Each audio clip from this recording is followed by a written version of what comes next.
Hello, আসসালামু আলাইকুম। কী অবস্থা, কেমন আছো সবাই? আশা করছি ভালো আছো। আজকে লোভনীয় খাবার চ্যানেলে সবাইকে স্বাগত। কারণ আমরা খাবারের ভিডিও দিতে পারতেছি না, কারণ আমি বরিশালে আসছি, তো বরিশালের এখানে আমি খাবার ভিডিও দিতে পারবো না, কারণ ওইভাবে আমি ভিডিওটা করতে পারতেছি না।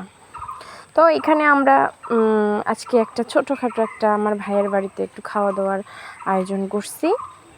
তো চলো সবাই, আজকে তোমাদেরকে দেখিয়ে দিচ্ছি। তো এখানে মোরগ কাটা হবে, কারণ এই মোরগটা নাকি আমার ভাইয়া আমার জন্য রাখছে। ভাই বলতেছিল যে এই মোরগটা অনেক বয়স হয়েছে, বয়স হয়েছে তো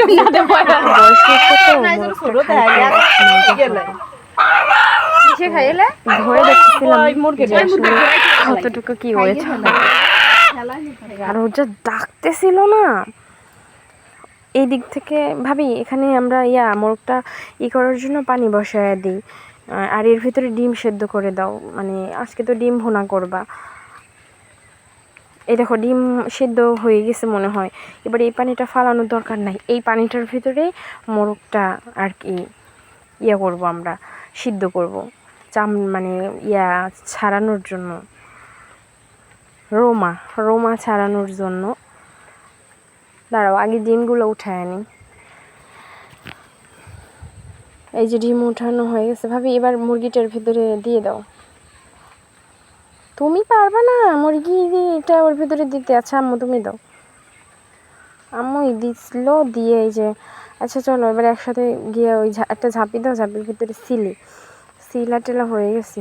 এই পিছনের পাছার রোমাগুলো উঠাইতে যা কষ্ট, কি আর বলবে। এটা উঠানো যায় না সহজে, খুব কষ্ট। তাও অনেক কষ্ট মষ্ট করে এটার বাইসাকুইটা পরিষ্কার করে নিলাম। মাথাটা দেখো কত আমার মাথাটা দেখলেই মাথার ওই মানে ওটারে কি বলে, ঝুটটা ওটা খুব আগুনে পোড়াইতেছে। এবার ভাবি বলতেছে দেখো বন্ডি ভিডিও করতেছে, তা ভিডিও করব না।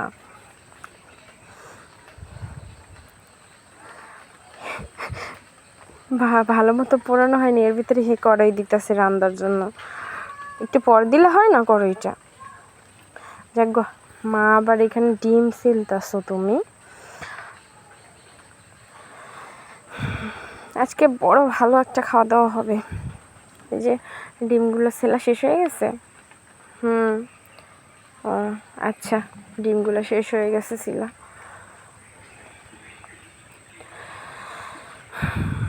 ওখানে একটা ময়লা পড়া ছিল, তাই বলতেছিলাম, পরে মা সরাই নিল। এখানে ওরা মুরগিটা কাটার জন্য কত পদ্ধতি ব্যবহার করতেছে, মানে একটা কাঠের উপর রাইখা দাও দিয়া কোপাইয়া তারপরে মুরগিগুলো কাটতেছে, কারণ এইগুলো সহজে কাটে না। এর ভিতরে ধুইতে যাই আবার এর ভিতরে কী বাইরেছে, হ্যাঁ এর ভিতরে তুমি এবার এইগুলো আস্তা রাখা দিচ্ছ। সর, কী হবে? কিছু হবে না। কি হবে? কিছু হবে না। আইসে ওই দেখো আরও একটা টাকাটা বাইরে আসছে। আশ্চর্য, কিরম কি কাটে আল্লাহ জানে। ভালো করে ধুবা, ভালো করে না দিলে হবে না। এই অল্প অল্প করে আদা রসুন দিস, কারণ বেশি দিলে গন্ধ আসবে, এই গন্ধটা খাওয়া যাবে না। অল্প করে দে। হ্যাঁ ঠিক আছে। জিরা দিছস না? আচ্ছা ঠিক আছে, জিরা দিছস না, ঠিক আছে। আরে ওইটুকুই হবে, আর বেশি দেওয়ার দরকার নেই, দিত। ওইটুকুই যথেষ্ট। উনি খালি বেশি বুঝে। অল্প করে হলুদ দিস, কারণ নাইলে হলুদ গন্ধ আসবে। হ্যাঁ হয়েছে।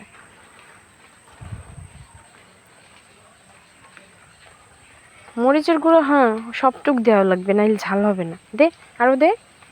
আরে ওইটুকুও দিয়ে ধুর, আবার একটু থুইয়া দেয়। যাক মাখা। আরে দেশি মোরগ না, বুঝস না কে রে, নাইলে একটু একটু মানে মাখো মানে ঝাল না হইলে ভাল লাগবে না। দে, এবার তেল দিয়ে দে। হয়েছে তেল, কারণ তেল বেশি খাওয়া যাবে না, বুঝছস, এই জন্য অল্পই খাবো। কি বলে আপু?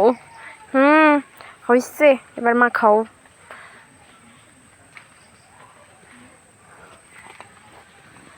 এই যে মাখান হয়ে গেছে, দেখ কালারটা কেমন আসতেছে। এখন দিছে ছাল হেলাইছে, পরে দিলে কি হয়, পরে দিমু, সমস্যা কি। আচ্ছা এবার হাত ধোয়া পানিটা দিয়ে এবার চুলের উপর চাপায়া দিব, বুঝছো। না এখনো যদি রান্না না বসে আর কখন বসাবো, দুপুর গড়াইয়ে যাইতেছে না, বুঝা না। এই যে চুলের উপর বসায়া দিলাম, ভালো করে জালটা ধরতে চাইতেছে না, দমা দমা হইতেছে। অনেকদিন পর লাকড়িতে রান্না করতেছি তো, তাই এরকমের হয়েছে। এ বাবা, তো অনেক সুন্দর হয়েছে রে, খুব মানে কালারটাও তো খুব সুন্দর আসছে। একবারে সেই হইতেছে। এই দেখ সারাটা উদলা করে তোরে দেখাই, দেখ কালারটা কত সুন্দর হয়েছে। কিন্তু এই পাতিলটা না লাড়া যাইতেছিল না, দেখছো কেমনি সিটটা ইয়া করে আসতেছে পাশে। এই পাতিলে ভালো করে লাড়া যায় না।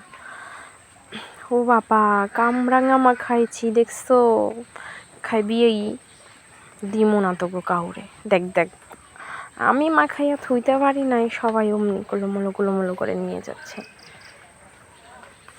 কামরাঙাটারে। সব খাওয়া শেষ, একেবারে শ্বাস করে দিল। দেখ ফাইনালি রান্নাটা শেষ। এবার দেখ কালারটা কত সুন্দর হয়েছে রূপা, কত সুন্দর হয়েছে কালারটা, বল। ঝোল টোল সব কিছু ঠিকঠাক মতো আছে না? হ্যাঁ সবই ঠিকঠাক মতো আছে। ও বাব, আম্মু গিলা খাবো। তুমি গিলা খাবে? আচ্ছা দাঁড়াও বাবা, একটা বাটি নিয়ে আসো। এই গিলা আমি এই যে চামচে উঠায় রাখছি, তুমি একটা বাটি নিয়ে আসো, যাও।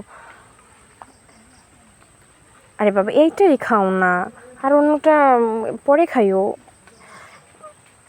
এই যে নাও, এই যে, ঠিক আছে, খুশি এবার? যাও এবার খাটের উপরে যাও, খাটের উপরে গিয়ে খাও। কেমন বাবা? মজা আম্মু, সত্যি। সরো, আমি ইয়ে করে দিচ্ছি, এটা গরম, এই যে এইটা দিচ্ছি, এটা খাও। কেমন বাবা? খুব মজা। বাহ ভালো বাবা, খাও তুমি, এরকম আস্তে আস্তে করে খাও। এটা গরম তো, একটু দেখে শুনে খাও, নাহলে তোমার গালটা পুড়ে যাইব। এদিক দেখো চুলের উপরে ডিম বসাই দিয়ে গেছিলাম, ডিম হয়ে গেছে। তারপর সবাইরে খাইতে দিয়ে দিছি, আমিও খাইতে বইছি। শশা নিয়েছিলাম আর মুরগি নিয়েছিলাম, ডিম নেইনি, কারণ আমি ডিম খাইতে পছন্দ করি না, তাই এইটুকু খাচ্ছিলাম। আর খাইতেছিলাম আর বলতেছিলাম যে দেশি মুরগি তো ভালো মতো সেদ্ধ হয়েছে, একেবারে সেদ্ধ হয়েছে। মানে কি বলবো, অনেক সময় আসে না যে মুরগি সহজে সেদ্ধ হয় না, পুরন হয়ে গেলে। সেদ্ধ হয়েছে, ভালো মতো হয়েছে সেদ্ধ। খেতেও খুব, মানে দেশি মুরগি তো একটু ঝোল ঝোল না রাখলে আবার মজা লাগতো না, তাই না ভাবি বলো? মজা হয়েছে, অনেক মজা হয়েছে। আর এই লেবুটা কোথায় থাকার লেবু ভাবি? কেন আমাদের গাছে ছিল না? ও আমাকে ওই পিছনের যে গাছটা, ওই গাছটার লেবু না, এটা তো কাগতি লেবু মনে হয়। তুমি খাবা গোস্ত? কাগতি লেবু দেখেই তো এত রস। কাগতি লেবু ছাড়া আমি দেখবো একটা বড় বড় নালা দিব, দেখো কত বড় বড় নালা দিব। আমার এত মজা লাগতেছিল, মানে ভাতগুলো আমি রাই খেয়েছি, ওইটা আসবো, আমার এটা মনই চায় না। তারপরে ভালো করে আসম দিতেছিলাম, যে ওইভাবে বৈশা খাই আইট হয়েছিলাম, তো এইভাবে বৈশা আসম দিয়ে খাইতেছিলাম। দে তো ক্যামেরা আমার কাছে, দে তো, ওইভাবে হচ্ছে না তোদেরকে নিয়ে, ভালো করে বড় বড় নালা দিয়া খাইতে হইব। একটু পানি দে তো, পানি খাই। বাবা এটাকে দেখছস নি কত বড় বড় নালা দিতেছে, নলাটা জাস্ট দেখ। খাওয়া দাওয়া শেষ, সোনার বাংলাদেশ আমাদের আজকে ছোট্ট এইটা খুব ভালো লাগলো আমাদের। আপনাদেরও ভালো লাগলে লাইক কমেন্ট শেয়ার করে দিন। আর আমার ভাইয়ের ছেলে দেখেন দুষ্টুমি করতেছিল। Bye bye, tata.